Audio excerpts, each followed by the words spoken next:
Lockheed Martin ने अपने F-35 stealth fighter को और भी ज्यादा शक्तिशाली बनाने का ऐलान कर दिया है और ये नया संस्करण भारत जैसे देशों को ऑफर किया जा सकता है। इस वीडियो में हम जानेंगे कि आखिर ये 5th जनरेशन प्लस क्या है, भारत को इससे क्या फायदा होगा और क्या ये चीन और पाकिस्तान के खिलाफ भारत के लिए गेम चेंजर साबित हो सकता है। मार्च 2025 में अमेरिका की सबसे बड़ी डिफेंस कॉन्ट्रैक्ट प्रतियोगिता NGAD यानी नेक्स्ट जनरेशन एयर डोमिनेंस में लॉकहीड मार्टिन को एक बड़ा झटका लगा। ये कॉन्ट्रैक्ट बोइंग के नए F-47 फाइटर जेट को मिल गया, जो अब अमेरिका का पहला छठी पीढ़ी का लड़ाकू विमान बनने जा रहा है।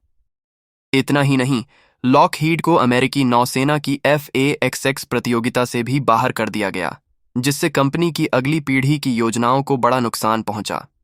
लेकिन हार मानने के बजाय लॉकहीड मार्टिन के CEO जिम टाइकलेट ने एक नई रणनीति अपनाई। F-35 को अत्याधुनिक तकनीकों से लैस करके 5th जनरेशन प्लस प्लेटफॉर्म के रूप में फिर से खड़ा करने का फैसला किया। टाइकलेट ने इस अपग्रेड को एक मजेदार तुलना से समझाया। उन्होंने कहा, हम F-35 की चेसिस को फेरारी में बदल देंगे या इसे नैस्कार अपग्रेड देंगे। इसका मतलब है कि मौजूदा F-35 को ही नई कोटिंग्स, बेहतर सेंसर, AI, ड्रोन टीमिंग और स्टेल्थ तकनीकों से अपग्रेड किया जाएगा ताकि यह छठी पीढ़ी के विमानों के मुकाबले की ताकत दे सके। लॉकहीड का दावा है कि नया F-35 लगभग 80% क्षमताएं देगा, F-47 के बराबर, लेकिन कीमत होगी सिर्फ $150 मिलियन प्रति यूनिट, जो F-47 की $300 मिलियन कीमत से आधी है। लॉकहीड ने संकेत दिया है कि भारत जैसे प्रमुख अमेरिकी साझेदारों को यह नया अपग्रेडेड F-35 ऑफर किया जा सकता है।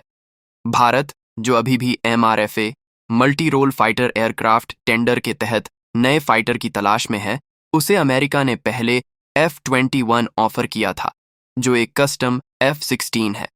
लेकिन अब अमेरिकी राष्ट्रपति डोनाल्ड ट्रंप और उपराष्ट्रपति JD वैंस ने फरवरी और अप्रैल 2025 में व्यक्तिगत रूप से भारत को फॉरेन मिलिट्री सेल्स FMS के जरिए F-35 बेचने की पेशकश की है।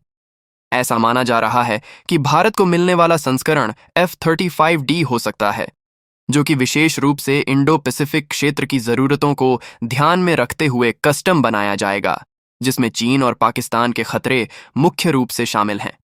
अब हम बात करेंगे इस जेट में जोड़े जाने वाली नई टेक्नोलॉजीज के बारे में। पहली है नई रेडर अब्जॉर्बेंट कोटिंग और डिजाइन चेंज, जैसे इंजन इनलेट्स और एग्जॉस्ट नोजल्स के रूप में F-35 की लो ऑन ऑब्जर्वेबिलिटी को और बढ़ाया जाएगा, जिससे दुश्मन के रडार पर इसका पता लगाना मुश्किल हो जाएगा। ये सभी तकनीकें NGAD प्रोग्राम से ली गई हैं। लॉकहीड इस जेट को ऐसा बना सकता है कि यह मानव रहित मोड में भी ऑपरेट हो सके, यानी F-35 खुद AI की मदद से मिशन को पूरा कर सकेगा। ये फीचर अत्यधिक जोखिम वाले मिशनों में कारगर होगा। F-35 को ऐसे सेंसर मिलेंगे जो पैसिव इंफ्रारेड डिटेक्शन कर सकें, जिससे बिना अपनी स्थिति खोले दुश्मन को ट्रैक किया जा सके। इसके अलावा 6th जनरेशन ट्रैकिंग सिस्टम्स और लॉन्गर रेंज वेपन्स इसे हवा से हवा और हवा से जमीन हमलों में ज्यादा खतरनाक बना देंगे। F-35 को डिजिटल क्वार्टरबैक कहा जा रहा है क्योंकि यह लॉयल विंगमैन ड्रोन्स को कमांड कर सकता है। यह क्षमता रॉयल नीदरलैंड्स एयरफोर्स के साथ पहले ही परीक्षण की जा चुकी है। NGAD की डिजिटल रीड यानी डिजिटल बैकबोन और AI की मदद से F-35 के सभी सिस्टम्स एक दूसरे से समन्वयित रहेंगे। इससे यह जेट अन्य विमानों के साथ नेटवर्क आधारित युद्ध में लीड रोल निभा सकेगा। हालांकि लॉकहीड की यह योजना आकर्षक लगती है, पर इसके सामने कई चुनौतियां भी हैं। F-35 का मूल डिजाइन साल 2006 से पहले का है और इसमें पहले से कुछ स्टेल्थ और रिलायबिलिटी समस्याएं रिपोर्ट हुई हैं।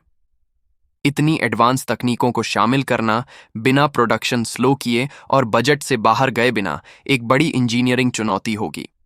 इसके अलावा भारत जैसे देशों को इतनी एडवांस टेक्नोलॉजी ट्रांसफर करने के लिए अमेरिकी कांग्रेस और रक्षा विभाग की मंजूरी भी लेनी होगी, जो रणनीतिक संतुलन और टेक्नोलॉजी के दुरुपयोग के डर से मुश्किल बन सकती है। F-35 के नए 5th जनरेशन प्लस को भारत के लिए एक अवसर के रूप में देखा जा सकता है। यह भारत को चीन और पाकिस्तान की तुलना में तकनीकी बढ़त दिला सकता है और आने वाले दशकों के लिए वायु शक्ति में मजबूती दे सकता है। लेकिन तकनीकी और राजनीतिक मंजूरियां मिलना और लॉजिस्टिक्स तैयार करना एक बड़ी प्रक्रिया होगी। आपका क्या मानना है? क्या भारत को F-35D खरीदना चाहिए? क्या यह Su-30 MKI या AMCA के साथ एक संतुलित कॉम्बिनेशन बनेगा?